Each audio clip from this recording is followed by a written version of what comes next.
اگر آپ کو ہمارا آج کا ناول اچھا لگے تو پلیز لائک کریں، subscribe my channel let's start. اس کو اپنا سر گھومتا ہوا محسوس ہوا کہ بمشکل کھلنے کے قابل ہوئی تو اجنبی نظروں سے کمرے کو دیکھا جو جدید طرز کے زیب و آرائش کے ساتھ سجا ہوا تھا۔ سائڈ پر بنا دروازہ اٹیچ واش روم کا پتہ دیتا تھا۔ نیلے بلب کی مدھم روشنی پورے کمرے میں پھیلی ہوئی تھی۔ اس کے دیکھنے کے ارتکاز کو بھاری بھرکم ملتان آواز نے اپنی جانب مبذول کیا۔ مس سہرش، اٹھ گئی آپ؟ سہرش نے گردن گھما کر آواز کی جانب دیکھا۔ کون ہو تم؟ اور تمہیں میرا نام کیسے پتہ چلا؟ تم یہاں کیوں لائے ہو مجھے؟ سہرش نے خوفزدہ انداز سے پوچھا۔ صبر رکھو، سب پتہ چل جائے گا، اس نے کمال اطمینان سے سہرش کو جواب دیا۔ بشیر، جی صاحب جی، کھانے کا بندوبست کرو۔ جی ابھی لایا صاحب۔ دیکھو تم جو بھی ہو، میں تمہیں نہیں جانتی، مجھے جانے دو، میرے گھر والے انتظار کر رہے ہوں گے۔ بھول جاؤ ان سب کو، اب تم یہاں سے کہیں نہیں جا سکتی، سہرش نے چکراتے ہوئے سر کو تھامتے ہوئے کہا۔ کیوں نہیں جا سکتی؟ تم ہوتے کون ہو مجھے روکنے والے؟ میں جاؤں گی، سہرش مشتعل ہو کر دروازے کی جانب لپکی۔ اس سے پہلے کہ کمرے سے باہر نکلتی جہانگیر نے اس کے بازو سے پکڑ کر ایک جھٹکے سے اپنے جانب کیا۔ تمہیں ایک بات سمجھ میں نہیں آتی کہ کیا کہا ہے میں نے؟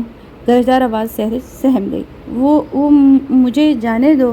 سہرش کے ہاتھ میں جہانگیر کی انگلیاں کھپ گئی تھی، تکلیف اور ڈر سے بولا ہی نہیں جا رہا تھا۔ اتنے میں دروازے پر دستک ہوئی، وہ ہنوز اسی پوزیشن میں کھڑا تھا۔ صاحب جی یہ ناشتہ رکھ دو اور جاتے ہوئے دروازہ بند کرتے جانا۔ سہرش نے سنا تو زور لگا کر اپنا بازو اس کے شکنجے سے چھڑایا اور دوڑ کر اس سے 2 فٹ دور ہوئی۔ تم یہ ٹھیک نہیں کرے، میں نے کیا بگاڑا ہے؟ سہرش کو لگا جیسے کہیں غلط ہو جائے گا۔ اس کی آنکھوں میں خوف ہلکورے لے رہا تھا۔ فی الحال تو ابھی تم کھانا کھاؤ، چھوٹے سے ذہن پر زور مت ڈالو۔ انگلی اس کے سر پر رکھی۔ لے جاؤ اپنا کھانا، یہ حرام کا اپنے پاس رکھو، میں نہیں کھاؤں گی، سہرش نے چلاتے ہوئے کہا۔ وہ جو باہر جا رہا تھا اپنے قدم وہیں روک لی اور پلٹ کر اس کے پاس آیا۔ کیا کہا؟ حرام کا کھانا؟ تمہاری باپ کی طرح نہیں آؤں، آئی سمجھ؟ اور اگر اپنی خیریت چاہتی ہو تو چپ چاپ کھانا کھاؤ، ابھی تھوڑی دیر میں نکاح ہے ہمارا، یہ کہہ کر لمبے ڈگ بھجتا کمرے سے نکل چکا تھا۔ کیا نکاح؟ نہیں ایسا نہیں ہو سکتا، میں کسی بھی حالت میں نکاح نہیں کروں گی، میرے ماں باپ کا کیا حال ہو گیا ہوگا۔ کھانا ویسے کا ویسا رکھا تھا، اسے تو اپنی عزت کے اپنے گھر والے کی پرواہ تھی، بھوکی کسے پرواہ تھی۔ تھوڑی دیر میں ایک ملازم اس کا نکاح کا جوڑا زیورات لیے اندر کمرے میں آئی۔ بی جی یہ پہن لیں، صاحب جی نے بھیجے۔ سہرش نے اسے خونخوار نظر سے دیکھا جسے اس کا ہی سارا قصور ہو۔ دفع ہو جاؤ یہاں سے، بتا دو اپنے صاحب جی کو کہ میں مر جاؤں گی لیکن اس سے نکاح نہیں کروں گی۔ حلق کے بل چیخنے سے اس کے گلے میں خراش پڑ چکی تھی۔ ملازمہ نے برائڈل کا سامان بیڈ پر رکھا اور چلی گئی۔ اس کو گئے ہوئے 2 سیکنڈز بھی نہیں ہوئے تھے کہ جہانگیر تن فن کرتا ہوا چلا آیا۔ کیا بکواس کر کے گیا تھا میں؟ ایک دفعہ کی بات کیوں نہیں سمجھتی ہو تم؟ میں تمہارے کسی حکم کی پابند نہیں ہوں، ٹھیک ہے؟ میں کوئی ان پڑھ یا جاہل گوار 19ویں صدی کی لڑکی نہیں ہوں جو تم سے ڈر جاؤں گی۔ اس کو پانی پیے بھی پتہ نہیں کتنے گھنٹے ہو گئے تھے لیکن پھر بھی اسے زور سے بولنا چاہتا۔ ٹھیک ہے تمہاری مرضی ہے، نہیں کرنے کا تو نہ صحیح، لیکن رہنا تو تمہیں یہی ہے، بغیر کسی رشتے کے ہی صحیح۔ سہرش کو اس سے اس قدر ضلالت کی امید نہیں تھی، وہ بے دم سے ہو کر جہاں کھڑی تھی وہیں بیٹھ چکی تھی، جیسے سارے راستے بند ہو گئے ہوں۔ جہانگیر اس پر ایک نظر ڈال کر چلا گیا تھا۔ مرے ہوئے قدموں سے بیڈ کی طرف آئی، بھاری بھرکم لباس اٹھا کر واش روم میں چلی گئی تھی۔ جو بھی تھا اسے اپنی عزت نفس جان سے زیادہ عزیز تھی۔ جہانگیر نے کوئی راستہ ہی نہیں چھوڑا تھا۔ واش روم سے نکلی تو بیوٹیشین اس کے انتظار میں کھڑی تھی۔ وہ چپ چاپ وہاں کر بیٹھ چکی تھی اور بیوٹیشین میک اپ کرنے لگی۔